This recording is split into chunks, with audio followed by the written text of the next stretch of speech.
എനിക്കിത് വിശ്വസിക്കാനാകുന്നില്ല. ഇത്രയും നാൾ ഈ കമ്പനിയിൽ വർക്ക് ചെയ്തിട്ടും ഇങ്ങനൊരു ഹോളിഡേ ട്രിപ്പ്, അതും കമ്പനി ചിലവിൽ എനിക്ക് കിട്ടിയിട്ടില്ല. അതെ, ആനിവേഴ്സറി ഇവന്റ് ഗംഭീരമായി അവസാനിച്ചതിന്റെ പേരിൽ ക്യാങ് തന്റെ ടീം മെമ്പേഴ്സിനായി ജെജു ഐലൻഡിലേക്ക് ഒരു ട്രിപ്പ് പ്ലാൻ ചെയ്തിരിക്കുകയാണ്. അല്ല, ഇതാരാ? സാവളഞ്ഞു ചൂണ്ടി ഒരു ടീമേറ്റ് ചോദിച്ചു. ഇത് യോൺവുവിന്റെ ബെസ്റ്റ് ഫ്രണ്ടാ. ഇതൊക്കെ എപ്പോഴെന്ന രീതിയിൽ അനിയൻ യോൺവുവിനെ നോക്കുന്നു. സെക്രട്ടറി ആകട്ടെ സാവൾ ഉണ്ടാക്കിയ സ്നാക്സ് എല്ലാവർക്കും നൽകുന്നു. വിമാനത്തിലിരുന്ന് അത് കഴിച്ച എല്ലാവരും സാവളിന്റെ കൈപ്പുണ്യത്തെ വാനോളം പുകഴ്ത്തുന്നു. യോൺവു ആകട്ടെ ആദ്യമായി വിമാനത്തിൽ കയറിയതിന്റെ സന്തോഷത്തിലാണ്. ഒരിക്കൽ പോലും ആകാശത്തുകൂടി മേഘങ്ങളെ തൊട്ടുരുമ്മി പോകാൻ കഴിയുമെന്ന് അവൾ വിചാരിച്ചിരുന്നതേയില്ല. അങ്ങനെ ജെജുവിലെത്തി എല്ലാവരും കടലിലിറങ്ങി ആർമാദിക്കുന്നു. തനിക്കിപ്പോഴും ഈ ദ്വീപ് ഒറ്റപ്പെട്ട് കിടക്കുന്നതായി തോന്നുന്നുണ്ടോ? അവളെന്ന് സാബോളിനോടാണെന്ന് കരുതി തന്നോട് പറഞ്ഞ കാര്യം ഉദ്ദേശിച്ചാണ് അവൻ അങ്ങനെ ചോദിച്ചത്. നോക്ക്, ഒറ്റപ്പെടലൊക്കെ എന്നേ മാറി, ഈ ദ്വീപിലും എന്നിലും നിന്നിലും. സന്തോഷത്തോടെ കടലിനെ നോക്കി അവർ നിൽക്കുന്നു.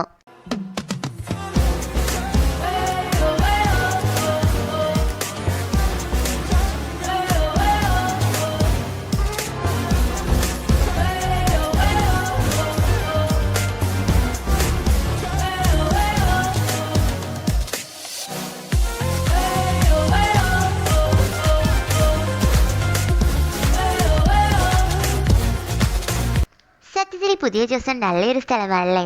നല്ല ആളുകൾ, നല്ല ഭക്ഷണം, ജോലി ചെയ്തതിന് ശമ്പളം. നമുക്ക് ഇവിടെ തന്നെ നിന്നാ പോരെ? രാത്രി കിടക്കാനായി വന്ന യോൺവു ആകെ ടെൻസ്ഡായി സാവൾ പറഞ്ഞത് മുറിത്തിരിക്കുകയായിരുന്നു. ഇപ്പൊ കിസ് ചെയ്ത സ്ഥിതിക്ക് എന്തെങ്കിലും ഒരു സിഗ്നൽ ക്യാങ് തന്നാൽ മാറി നിൽക്കരുത് കേട്ടോ. എന്നാൽ സംഭവിച്ചതാകട്ടെ സിഗ്നൽ തരും പോലെ സിഗ്നൽ. പിറ്റേ ദിവസം ക്യാങ്ങിന്റെ രണ്ടാം ഒരു മീറ്റിംഗ് വിളിച്ചുകൂട്ടി. ക്യാങ്ങിന് ഹാർട്ട് പ്രോബ്ലം ഉണ്ടെന്നും അതിനാൽ അവനെ വൈസ് പ്രസിഡന്റ് സ്ഥാനത്ത് നിന്നും നീക്കം ചെയ്യണമെന്നും പറയുന്നു. ഞെട്ടലോടെ കേട്ടു നിൽക്കുവാനല്ലാതെ ഒന്നും ചെയ്യാൻ അപ്പൂപ്പനാകുമായിരുന്നില്ല. ഇവിടെ സാവോളാകട്ടെ വിഷമിച്ചിരിക്കുന്ന യോൺവുവിനോട് സങ്കടപ്പെടേണ്ടെന്നും നമുക്ക് അങ്ങോട്ടും സിഗ്നൽസ് കൊടുക്കാമെന്നും പറയുന്നു. മനസ്സിലുള്ള പ്രണയം അങ്ങ് തുറന്നു പറഞ്ഞൂടെ? സാവോളിനോടൊപ്പം എൻജോയ് ചെയ്യുന്ന യോൺവുവിനെ നോക്കി ചിരിയോടെ നിൽക്കുകയായിരുന്നു ക്യാങ്.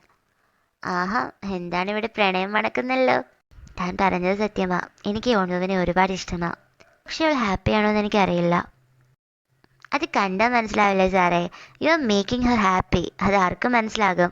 അങ്ങനെ ഇരിക്കെയാണ് ക്യാങ്ങിന് ഒരു കോൾ വരുന്നത്. എന്താ, രണ്ടാം പേരെ ഫയർ ചെയ്യാൻ പ്രപ്പോസ് ചെയ്തു എന്നോ? അത് മാത്രമല്ല, ചെയർമാൻ താങ്കളുടെ ഹാർട്ട് ഡിസീസിനെ പറ്റി അറിഞ്ഞു. അദ്ദേഹത്തിന് താങ്കളെ കാണണം. സോ എത്രയും പെട്ടെന്ന് താങ്കൾ തിരികെ വരണം. ഫോൺ വെച്ച് അയാൾ ചെയർമാനോടായി ചോദിച്ചു. എന്താണ് താങ്കളുടെ പ്ലാൻ സാർ? പ്രത്യേകിച്ച് എന്താ, ഓരോന്നായി എല്ലാം അവസാനിപ്പിക്കാൻ എനിക്കറിയാം. റൂമിലെത്തിയ ക്യാങ് ഒരു ബട്ടർഫ്ലൈ മാലയും നോക്കി നിൽക്കവേ പെട്ടെന്ന് നെഞ്ചുവേദന വരുന്നു. അതിന് മരുന്ന് കഴിച്ചിരിക്കവെയാണ് അവനെ ഡോക്ടർ വിളിക്കുന്നത്. ട്രിപ്പ് വരുന്നതിന് മുൻപേ അവൻ ചില ഹാർട്ട് ടെസ്റ്റുകൾ ചെയ്തിട്ടുണ്ടായിരുന്നു. അതിൻ്റെ റിസൾട്ട് വന്നിട്ടുണ്ടെന്നും അവൻ്റെ ഹൃദയത്തിൻ്റെ കണ്ടീഷൻ തീരെ മോശമാണെന്നും പെട്ടെന്ന് തിരികെ വരാനും ഡോക്ടർ അവനോട് പറയുന്നു. സങ്കടവും ദേഷ്യവും വന്ന് അവൻ ആ മരുന്ന് കുപ്പി വലിച്ചെറിയുന്നു. പിന്നീട് അവൻ യോൺവുവിനെ കാണാനായി ചെല്ലുന്നു. സത്യം പറയാലോ, ആദ്യം താങ്കളൊരു ദുഷ്ടനാണെന്ന് ഞാൻ വിചാരിച്ചത്. ആ ദുഷ്ടനെ ഞാൻ സ്നേഹിക്കുമെന്ന് ഞാൻ സ്വപ്നത്തിൽ പോലും കരുതിയില്ല. എൻ്റെതേ കൂടെയൊക്കെയാണ് നിങ്ങൾക്ക്. യോൺവു, നമുക്ക് കോൺട്രാക്റ്റ് അവസാനിപ്പിക്കാം. എന്താ? എനിക്ക് പറയുന്ന സ്നേഹത്തിലൊന്നും യാതൊരു വിശ്വാസവുമില്ല. So let's end this. അപ്പോൾ ഇത്രയും നാൾ നിങ്ങൾ എന്നോട് കാണിച്ചതൊക്കെ എന്തായിരുന്നു? ഇപ്പോഴത്തെ ഈ ട്രിപ്പ് പോലും എനിക്ക് വേണ്ടി? അതൊക്കെ ആ നിമിഷങ്ങളിൽ എൻ്റെ മൈൻഡൊന്ന് ചാഞ്ചാടിയതാ. ബട്ട് അതൊരിക്കലും സ്നേഹമല്ല. എനിക്കൊരിക്കലും തൻ്റെ കൂടെ ഒരു സാധാരണ ജീവിതം നയിക്കാൻ സാധിക്കില്ല. നിങ്ങൾ നിങ്ങൾ ശരിക്കും ഒരു ദുഷ്ടനാണ്, പരമദുഷ്ടൻ എന്ന് പറഞ്ഞ് അവൾ പോകുന്നു. അത് നോക്കി കരയുവാനേ അവനാകുമായിരുന്നുള്ളൂ. തിരികെ കുറച്ച് താമസിച്ചാണ് അവൾ താമസ സ്ഥലത്തേക്ക് വന്നത്. അവിടെ എത്തിയപ്പോൾ സാവോളാണ് ക്യാങ് പോയ കാര്യം അവളോട് പറയുന്നത്. പോയെന്നോ? ആ, എന്താ പറഞ്ഞില്ലായിരുന്നോ? ആ, എന്നോട് പറഞ്ഞിരുന്നു, ഞാൻ മറന്നുപോയി. അവൾ കള്ളം പറയുന്നു. ഇത്ര ചെറിയ സമയത്തിനുള്ളിൽ എങ്ങനെയാണ് താങ്കളുടെ കണ്ടീഷൻ ഇത്ര മോശമായതെന്ന് എനിക്ക് മനസ്സിലാവുന്നില്ല. താങ്കളുടെ പേസ് മേക്കർ കറക്റ്റായി വർക്ക് ചെയ്യുന്നില്ല മിസ്റ്റർ ക്യാങ്. അതുകൊണ്ട് തന്നെ ക്ലോത്ത് ഫോം ചെയ്ത് താങ്കൾക്ക് സ്ട്രോക്കോ ഹാർട്ട് അറ്റാക്കോ വരാനുള്ള ചാൻസ് ഉണ്ട്. That is unavoidable. എല്ലാം കേട്ടുകൊണ്ട് നിശബ്ദനായി അവനിരിക്കുന്നു. അപ്പം ഞാൻ മരിക്കാൻ പോവാണല്ലേ? ആ ഡോക്ടറിന് കള്ളു പിടിക്കാൻ കമ്പനി കൊടുത്തതായിരുന്നു അവൻ. ഹൃദയത്തിൻ്റെ അസുഖം കാരണം അവൻ മദ്യപിക്കില്ലായിരുന്നു. നിൻ്റെ അടുത്ത് ഞാൻ എന്ത് പറയാനാ? നിൻ്റെ ഹാർട്ട് ബീറ്റ് കൂടുന്നത് നീ പറഞ്ഞപ്പോഴല്ല ഞാൻ വിചാരിച്ച അന്ന് നിൻ്റെ കൂടെ വന്ന പെണ്ണ് കാരണമാണെന്നാ. ഒരു നിമിഷം പോലും നിൻ്റെ ഹൃദയം ഇത്ര മോശമാവുമെന്ന് ഞാൻ പ്രതീക്ഷിച്ചില്ല. അങ്ങനെ പ്രതീക്ഷിക്കത്തക്ക വിധം മോശം ആരെന്നില്ല നിൻ്റെ കണ്ടീഷൻ. ശരിയാ, ഏത് നിമിഷവും മരിക്കുമെന്നറിഞ്ഞ ഈ സമയത്ത് പോലും അവളെ അല്ലാതെ മറ്റൊന്നിനെ പറ്റിയും എനിക്ക് ചിന്തിക്കാനാവുന്നില്ല. എന്താണ് ഡോക്ടർ എനിക്ക് പറ്റിയേ? ഞാൻ കാരണം അവൾ ഒരുപാട് വിഷമിച്ചു എന്ന്. ഇനി അവളെ കാണാനാവുമോ എന്ന് പോലും എനിക്കറിയില്ല. അവൾ എന്നെ ഇന്ന് അത്രയ്ക്ക് വരത്തിട്ടുണ്ടാവുമല്ലേ? ഡോക്ടർ പറഞ്ഞത് ശരിയാ. എൻ്റെ ഹൃദയം തകർന്ന് തരിപ്പണമായിരിക്കുന്നു. കള്ളു കുടിച്ച് ബോധം പോയി കിടക്കുന്ന ഡോക്ടറിനോട് അവൻ പറയുന്നു. യോൺവു ആകട്ടെ അവൻ തന്ന മുയലിൻ്റെ പാവയും കയ്യിൽ വെച്ച് ആകാശത്തേക്ക് നോക്കിയിരിക്കുന്നു. നീ എന്തേ പറയുന്നത്? കോൺട്രാക്ട് മാരേജോ? പിറ്റേന്ന് അപ്പൂപ്പനെ കാണാൻ എത്തിയതായിരുന്നു ക്യാങ്. എൻ്റെ ഈ ഹൃദയം വെച്ചുകൊണ്ട് ഒരു കല്യാണം കഴിച്ച് ആ പെണ്ണിൻ്റെ ജീവിതം തുലാസിലാക്കാൻ എനിക്ക് സാധിക്കുമായിരുന്നില്ല അപ്പൂപ്പ. പക്ഷെ അങ്ങ് നിർബന്ധി. ഞാൻ നിർബന്ധിച്ച ഇങ്ങനൊരു കല്യാണം നീ കഴിക്കുമോ? നീ എന്താ വിചാരിച്ചത്? എനിക്ക് നിന്റെ അസുഖം അറിയില്ല എന്നാണോ? പേസ് മേക്കർ വെക്കാൻ നീ ഓപ്പറേഷൻ നടത്തിയതിൻ്റെ അന്ന് ഞാൻ അറിഞ്ഞത് ആ കാര്യം. നീ ഒരു കല്യാണം കഴിച്ച് കുടുംബമായി കാണാൻ അതുകൊണ്ടാണ് ഞാൻ ആഗ്രഹിച്ചത്. പക്ഷെ ഇത് എന്താണിത്? അവനൊന്നും മിണ്ടുന്നില്ല. പോട്ടെ, സംഭവിക്കാനുള്ളതൊക്കെ സംഭവിച്ചു. ഇനി എന്താ യോണുവിൻ്റെ കാര്യത്തിൽ നിന്റെ പ്ലാൻ? ഞാനും യോണുവും കോൺട്രാക്ട് എൻഡ് ചെയ്യാൻ തീരുമാനിച്ചു. നല്ല കാര്യം. ഇനി നീ ഫോക്കസ് ചെയ്യേണ്ടത് ഷെയർ ഹോൾഡേഴ്സിൻ്റെ മീറ്റിങ്ങിലാണ്. അവിടെ എന്തായാലും നിന്റെ ഡിസ്മിസ് 2 നമ്പർ സജസ്റ്റ് ചെയ്യും. അത് വേണ്ട രീതിയിൽ ഞാൻ കൈകാര്യം ചെയ്തോളാം. അപ്പോൾ അവൻ്റെ ഫോണിൽ സെക്രട്ടറിയുടെ മെസ്സേജ് വരുന്നു. ഞങ്ങൾ സോളിൽ നിന്ന് തിരിച്ചെത്തി. യോൺവു വീട്ടിലേക്ക് ഇപ്പോൾ എത്തും. അറിയാതെ ഒരു പുഞ്ചിരി അവൻ്റെ ചുണ്ടിൽ വിരിയുന്നു. രാത്രി യോണുവിനെ കാണാനാകുമെന്ന് സന്തോഷത്തോടെ എത്തി അവനെ കാത്തിരുന്നത് ആ മുയൽ പാവയും ഒപ്പം ആ കത്തുമായിരുന്നു. എല്ലാത്തിനും നന്ദി. താങ്കൾക്ക് നല്ലത് മാത്രം വരട്ടെ. അവൻ സെക്രട്ടറിയെ വിളിക്കുന്നു. യോൺവുവോ? ഇവിടെ വന്നിട്ടില്ല സാർ. ഫോൺ ഓഫ് ചെയ്ത് അയാൾ തിരിഞ്ഞു നോക്കുന്നു. യോൺവുവിനോടൊപ്പം സാവോളും അവിടെ ഉണ്ടായിരുന്നു. അയാൾ യോൺവുവിനോട് തിരികെ പോകാൻ പറഞ്ഞെങ്കിലും സാവോൾ അവളെ അങ്ങോട്ട് പോകാൻ സമ്മതിക്കുന്നില്ല. അതിൻ്റെ പേരിൽ സെക്രട്ടറിയും സാവോളും തമ്മിൽ ആടി തന്നെ നടക്കുന്നു. ശരിയാ, ഞാൻ പ്രപ്പോസ് ചെയ്തു. ഓൺ ദി സ്പോട്ടിൽ തന്നെ റിജക്റ്റഡുമായി. ഇപ്പം ഇങ്ങനെയുമായി. അത് ഞാൻ സഹിച്ചോളാം. നിങ്ങളൊന്ന് നിർത്തുവോ? പിറ്റേന്ന് ഓഫീസിലെത്തിയ ക്യാങ്ങിനോട് ഡയറക്ടർമാരിലൊരാൾ അവൻ്റെ ഹെൽത്ത് കണ്ടീഷനെ പറ്റിയുള്ള ഡീറ്റെയിൽഡ് റിപ്പോർട്ട് അവൻ നൽകാത്ത പക്ഷം അവൻ്റെ ഡിസ്മിസൽ അടുത്ത മീറ്റിംഗിൽ അപ്രൂവ് ചെയ്യുമെന്ന് പറയുന്നു. അപ്പോഴാണ് അവിടേക്ക് 2 വരുന്നത്. നീ വന്നോ മോനെ? ഈ കണ്ടീഷനിൽ ഇത്ര ദൂരമൊന്നും യാത്ര ചെയ്യരുത്. പിന്നെ കുഴപ്പമില്ല. കമ്പനിയിൽ നിന്ന് പോയി കഴിയുമ്പോൾ ഹെൽത്ത് കെയർ ചെയ്യാൻ നിനക്ക് ഒരുപാട് സമയം കിട്ടും. പിന്നീട് ക്യാങ് സെക്രട്ടറിയോട് ഒരിക്കലും ഈ കാര്യങ്ങൾ യോൺവു അറിയരുതെന്ന് പറയുന്നു. ഓക്കെ സാർ, ഞാൻ പറയാം. അല്ല, യോൺവു എൻ്റെ കൂടെ ഉണ്ടെന്ന് താങ്കൾക്കറിയാമോ? അറിയാം. പിന്നെ യോൺവുവിൻ്റെ ഹസ്ബൻഡ് ഓൾറെഡി മരിച്ചതാണ്. അത് താങ്ങാനാകാതെ അവൾ കിണറ്റിൽ ചാടിയതാ. സോ ഒരിക്കലും എൻ്റെ കണ്ടീഷൻ അവൾ അറിയരുത്. ഇനിയും അത്തരത്തിലൊരു വേദനയിലൂടെ അവൾ കടന്നു പോകാൻ ഞാൻ ആഗ്രഹിക്കുന്നില്ല. ഇതേ സമയം ആനിവേഴ്സറി ഇവന്റിൽ യോണുവിന്റെ ഡ്രസ്സിന് കിട്ടിയ സ്വീകാര്യത മൂലം മിഡാം അവളെ അങ്ങനെ കമ്പനിയുടെ ന്യൂയോർക്ക് ബ്രാഞ്ചിൽ അവരോടൊപ്പം അവളുടെ സ്വന്തം പേരിൽ ഒരു ബ്രാൻഡ് തുടങ്ങാൻ ക്ഷണിക്കുന്നു. മിസ്റ്റർ ക്യാങ് യോണുവിനോടൊന്നും പറഞ്ഞില്ലേ? ഇല്ല. വീട്ടിലാകട്ടെ അപ്പൂപ്പൻ യോണുവിന്റെ വാച്ചിൽ നോക്കി നിൽക്കുന്നത് സാവോൾ കാണുന്നു. രാത്രി യോണുവിന്റെ അടുത്തേക്ക് പോകാൻ ഇറങ്ങിയ സാവോളിനെ അനിയൻ കൈയോടെ പൊക്കുന്നു. ഹലോ മോ. യോൺവു ഇവിടെ നിൽക്കുന്നതിന്റെ റീസൺ എനിക്കറിയാം. പക്ഷെ നീ എന്താ ഇവിടെ? പിന്നെ ആരാണി സുന്ദരൻ ചെക്കൻ? അനിയനൊന്ന് പൊങ്ങുന്നു. ഈ ഫ്രൂട്ട് യോൺവുവിന് നല്ല ഇഷ്ടമാ. ഞാനത് കൊടുക്കാൻ വന്നതാ.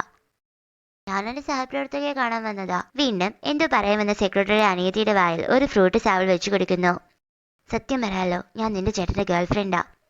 ഞെട്ടിത്തെറിച്ച് അനിയത്തി നോക്കുന്നു. സത്യം? നിങ്ങൾക്കറിയില്ലായിരുന്നോ? ഇവർ രണ്ടും നല്ല ക്ലോസ് ആണെന്നല്ലോ. കാണുന്ന ആർക്കും മനസ്സിലാവത്തില്ലേ?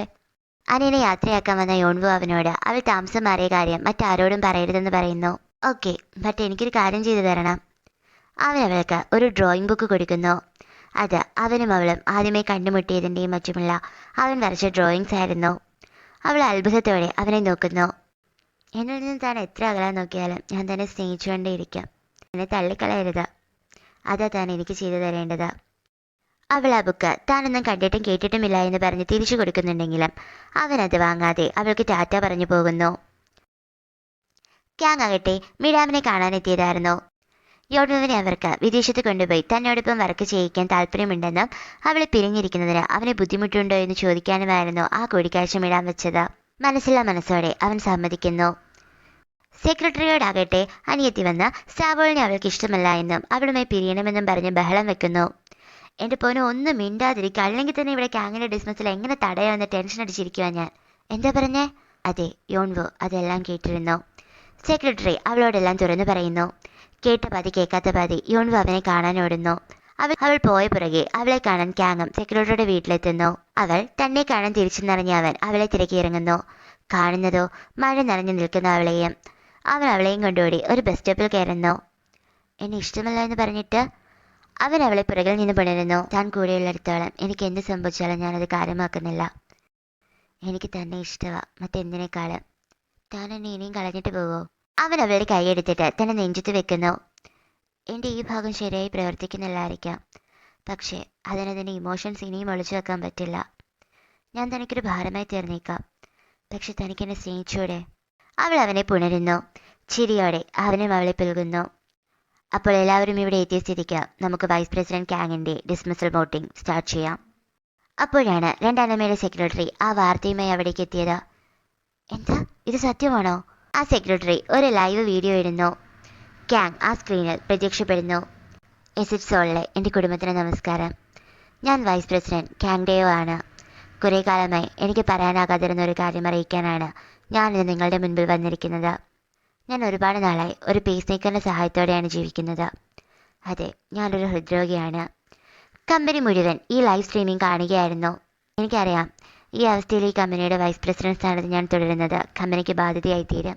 അപ്പൂപ്പനും ഈ ലൈവ് സ്ട്രീമിംഗ് കണ്ടുകൊണ്ടിരിക്കുകയായിരുന്നു. സ്ഥാപിച്ച കുടുംബം തന്നെ ഒരു കമ്പനി നടത്തണമെന്ന് വാശി പിടിച്ചാൽ കമ്പനിയുടെ വളർച്ചയെ അത് പ്രതികൂലമായി ബാധിക്കും.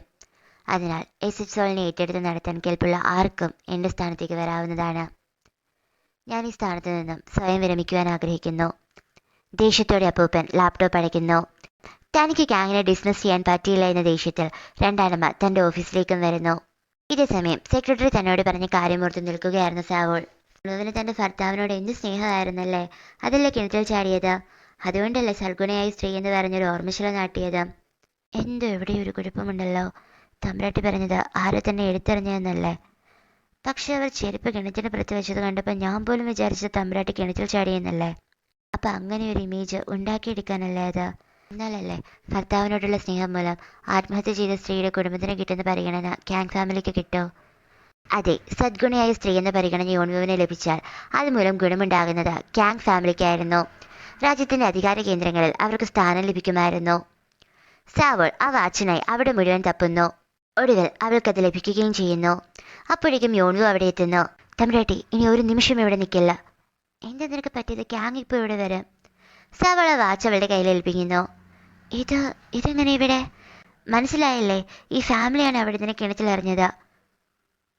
അവൾ നോക്കി നിൽക്കെ ആ വാച്ചിൽ നിന്നും ഒരു പൂമ്പാറ്റ പറന്നു പോകുന്നു. അതിനു പിറകെ യോൺവുവും. അത് പോയത് ആ കാട്ടിലേക്കായിരുന്നു. അത് അവളെ കൊണ്ടെത്തിച്ചതോ ആ നീലക്കണ്ണുള്ള സ്ത്രീയുടെ അടുത്തേക്കും. ആ ഓർമ്മശിലയുടെ മുന്നിലായിരുന്നു അവർ. ഞാൻ നിന്നെ നീ കാണേണ്ടത് കാണിക്കാനാണ് ഇപ്പോൾ വന്നത്.